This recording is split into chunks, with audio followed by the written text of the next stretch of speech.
আসসালামু আলাইকুম প্রিয় দর্শক। এই মুহূর্তে খুব গুরুত্বপূর্ণ একটা প্রশ্ন হচ্ছে, বাংলাদেশের রাজনীতিতে আওয়ামী লীগ কি ফিরে আসছে কি না, ফিরে আসলে কবে নাগাদ আসছে। এই সরকার, যে সরকার বর্তমানে নির্বাচিত হয়েছেন, মানে বিএনপি সরকার, তাদের মনোভাব কি আওয়ামী লীগের প্রতি একটু নমনীয়? এই প্রসঙ্গগুলো কিন্তু এরই মধ্যে উচ্চারিত হতে শুরু করেছে।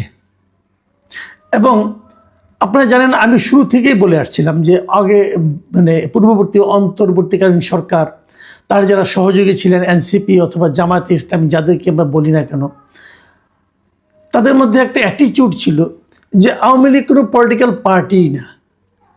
এবং এমনকি এই সরকারের উপদেষ্টা পরিষদের অনেকে, যেমন আমাদের অনেক বন্ধুবান্ধব, যেমন ধরেন আমি নাম ধরেই বলি, আমি তো খুব বেশি একটা আড়াইঠারে কথা বলতে পছন্দ করি না, যেমন ডক্টর জাহিদুর রহমান, আমাদেরই খুব ক্লোজ লোক, বন্ধুবান্ধব ছিলেন। আমরা বিভিন্ন সময় আমার সঙ্গে ওরা সাধারণত কখনো বিরোধ তৈরি হতো না, কারণ উনি খুব লজিক দিয়ে কথা বলেন। কিন্তু আওয়ামী লীগের প্রসঙ্গ এলে আমার কাছে যেন মনে হতো যে উনি ঠিক লজিকটাও মানতে চান না। একবার একটা অনুষ্ঠানে ওনার সঙ্গে আমার একটা বিরোধও তৈরি হয়ে গিয়েছিল। উনি বলার চেষ্টা করছিলেন যে আওয়ামী লীগ কোনো পলিটিক্যাল পার্টিই না, এর একটা মাফিয়া গোষ্ঠী। এটার ওনার বলার পিছনে ওনার হয়তো ইমোশনটা কাজ করেছে। আমি নিজে আওয়ামী লীগকে পছন্দ করি কি করি না সেটা অন্য প্রসঙ্গ। আওয়ামী লীগ যখন ক্ষমতায় ছিল, আওয়ামী লীগের বিরুদ্ধে আমি অনেক কথা বলেছি, আওয়ামী লীগের দুর্নীতির কথা বলেছি। কিন্তু তার মানে আওয়ামী লীগ একটা রাজনৈতিক দলই নয়, এমন চিন্তা কিন্তু আমি কখনো করি না।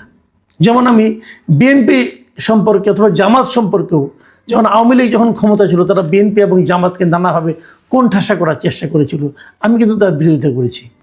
আমার বক্তব্য ছিল যে একটা রাজনৈতিক দলকে মোকাবেলা করতে হবে রাজনীতি দিয়ে, বল প্রয়োগের মাধ্যমে নয়।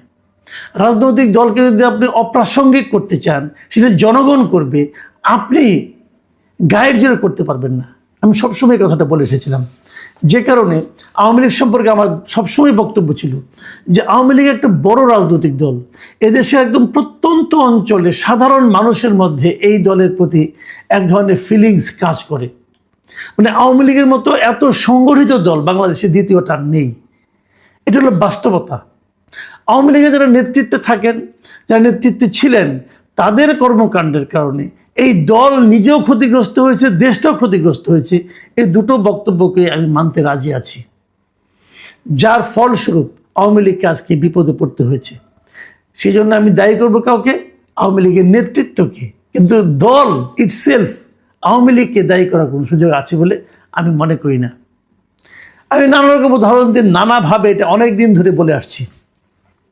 যখন বলাটা খুব একটু বিপজ্জনক ছিল, তখন আমি কিন্তু বলেছি যে আওয়ামী লীগকে আপনি চট করে উপরে ফেলে দিবেন, সেটা আপনি পারবেন না। আওয়ামী লীগ পাট গাছ না যে উপরে ফেলে দিলেন, আওয়ামী লীগ বট গাছ, এর শেকড় অনেক গভীরে।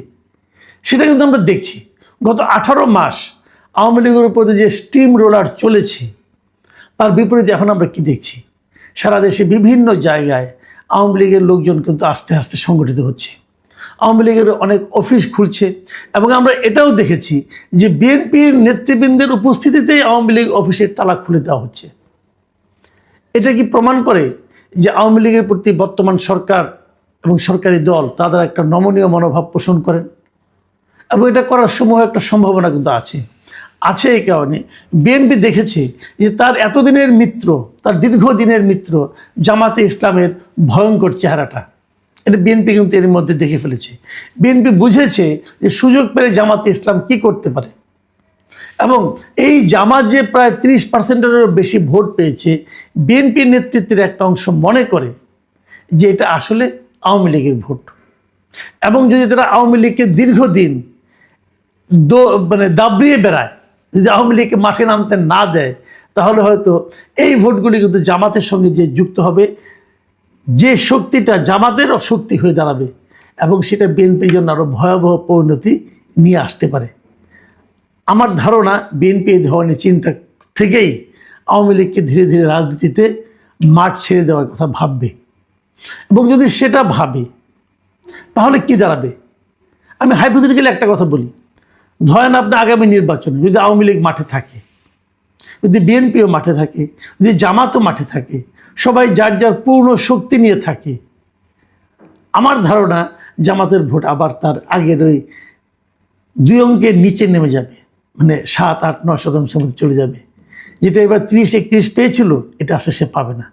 ভোট বিএনপিরও কমবে, কারণ ওই ভোটটা তখন আওয়ামী লীগের ভোট আওয়ামী লীগের কাছে চলে যাবে। এটা আমার ধারণা, ভুলও হতে পারে, আপনারা মিলিয়ে নেবেন, ভুলও হতে পারে, কিন্তু এটাই বাস্তবতা। জামাতের যে চেহারাটা এখন আপনারা দেখছেন, যে যুদ্ধদেহী চেহারা দেখছেন, এটা কেবল দেখা সম্ভব হচ্ছে যে মাঠে সক্রিয়ভাবে আওয়ামী লীগের অনুপস্থিতির কারণে। কিন্তু তাহলে আওয়ামী লীগের উপর থেকে যে নিষেধাজ্ঞা যেটা আছে, সেই নিষেধাজ্ঞাটা কি বিএনপি খুব শীঘ্রই তুলে নেবে? আমার মনে হয় সেটাও নেবে না। আপনার আবার আরেকটা কথা আমি বলি, আসলে আপনারা নিশ্চয়ই মনে করতে পারেন আওয়ামী লীগেরকে নিষেধাজ্ঞা কিন্তু দেওয়া হয়েছে, আওয়ামী লীগ দলের উপরে কিন্তু কোনো নিষেধাজ্ঞা নাই, মাথায় রাখবেন। 2025 সালের মে মাসে 12ই মে যে প্রজ্ঞাপনের মাধ্যমে, মানে যে নির্বাহী আদেশের মাধ্যমে আওয়ামী লীগের রাজনৈতিক কর্মকাণ্ডের উপর নিষেধাজ্ঞা দেওয়া হয়েছে, সেখানে কিন্তু আওয়ামী লীগ দলের উপর কোনো নিষেধাজ্ঞা দেওয়া হয় নাই। এবং আমি আপনাদেরকে পড়ে শোনাই এই আওয়ামী লীগের উপর নিষেধাজ্ঞাটার ভাষাটা কী ছিল। আমি সরকারের সেই প্রজ্ঞাপনটা আপনাদের পড়ে শোনাই। সেই প্রজ্ঞাপনে বলা হয়েছিল আওয়ামী লীগ কী কী করেছে না করেছে ডিটেল বলার পর বলা হয়েছে, অতএব আওয়ামী লীগ এর সকল অঙ্গ সংগঠন, সহযোগী সংগঠন, ভাতৃপ্রতিম সংগঠনের নেতাকর্মীর বিরুদ্ধে আন্তর্জাতিক অপরাধ ট্রাইব্যুনালে বিচার কার্য সম্পন্ন না হওয়া পর্যন্ত, বিচার কার্যটা সম্পন্ন হতে হবে। এখন কিন্তু বিচার কার্য তেমনভাবে শুরুই হয় নাই, কবে শুরু হবে কবে সম্পন্ন হবে এটার জন্য ওয়েট করতে হবে। আচ্ছা, সম্পন্ন না হওয়া পর্যন্ত কি হবে? বাংলাদেশ আওয়ামী লীগ এবং এর সকল অঙ্গ সংগঠন, সহযোগী সংগঠন ও ভাতৃপ্রতিম সংগঠন কর্তৃক যে কোনো ধরনের প্রকাশনা, গণমাধ্যম, অনলাইন ও সামাজিক যোগাযোগ মাধ্যমে যে কোনো ধরনের প্রচারণা, মিছিল, সভা সমাবেশ, সম্মেলন আয়োজন সহ যাবতীয় কর্মকাণ্ড নিষিদ্ধ ঘোষণা করা হলো। মানে তারা এই কর্মকাণ্ডগুলো করতে পারবে না। তাহলে কি করতে পারবে না? কোনো ধরনের প্রচারণা চালাতে পারবে না, মিছিল করতে পারবে না, সভা সমাবেশ করতে পারবে না এবং সম্মেলন করতে পারবে না, যাবতীয় কর্মকাণ্ড নিষিদ্ধ। তো এর মধ্যে কিন্তু ওর কার্যালয় বন্ধ থাকবে কি থাকবে না এটা কিন্তু নাই। কার্যালয়টা খোলা থাকতেই পারে।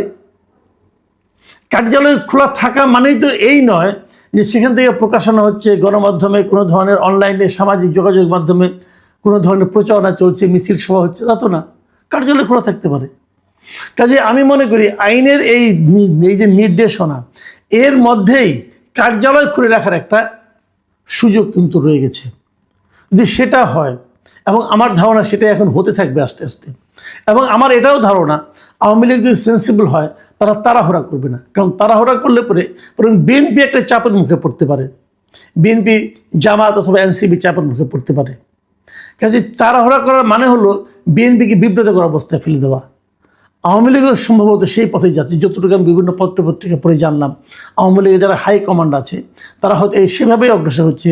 তারা হয়তো ধীরে ধীরে আওয়ামী লীগকে মানুষের মধ্যে আস্তে আস্তে একটা গ্রহণযোগ্য অবস্থানে নিয়ে যাবে। আমি সবসময় একটা কথা বলি, এই যে আওয়ামী লীগের ফিরে আসা, এটা যে এত দ্রুত আসবে এটা আমি নিজেও ভাবিনি। কিন্তু এটা কীভাবে সম্ভব হলো? আমার বিবেচনায় এটা সম্ভব হয়েছে ডক্টর ইউনূসের কারণে। ডক্টর ইউনূস গত 18 মাসে আওয়ামী লীগকে নিয়ে যে সমস্ত বাড়াবাড়িপূর্ণ কাজ করেছে, বাড়াবাড়ি করেছে, আমি বলবো অনেকগুলো বাড়াবাড়ি করেছে। পাশাপাশি তারা সরকারের চালনাতে একটা ব্যর্থতা পরিচয় দিয়েছে। তারা যত ব্যর্থতা পরিচয় দিয়েছে তত বেশি সংখ্যক মানুষ, তত বেশিবার মানুষ তার নিকট অতীতের সরকারের সঙ্গে ইউনূস সরকারের তুলনা করেছে, এবং তুলনা করে তারা ইউনূস সরকারের পক্ষে যাওয়ার মতো কোনো শব্দ, কোনো কারণ, কোনো লজিক খুঁজে পায়নি। এবং ইউনূস সরকারের প্রত্যেকটা ব্যর্থতা আওয়ামী লীগেরকে আবার রাজনীতিতে ফিরে আসা বাস্তবতা তৈরি করে দিয়ে গেছে। এটাই মূলত কারণ। এখন যদি আগামীতে বিএনপি সরকারের দেশ পরিচালনা এবং তার বিপরীতে জামাত এবং এনসিপির বাড়াবাড়ি যদি বাড়তে থাকে, তাহলে আমার ধারণা আওয়ামী লীগের প্রত্যাবর্তন আরও ত্বরান্বিত হবে। তবে সব কিছুই নির্ভর করবে আওয়ামী লীগের ধীর স্থির সিদ্ধান্ত গ্রহণ এবং সেই সঙ্গে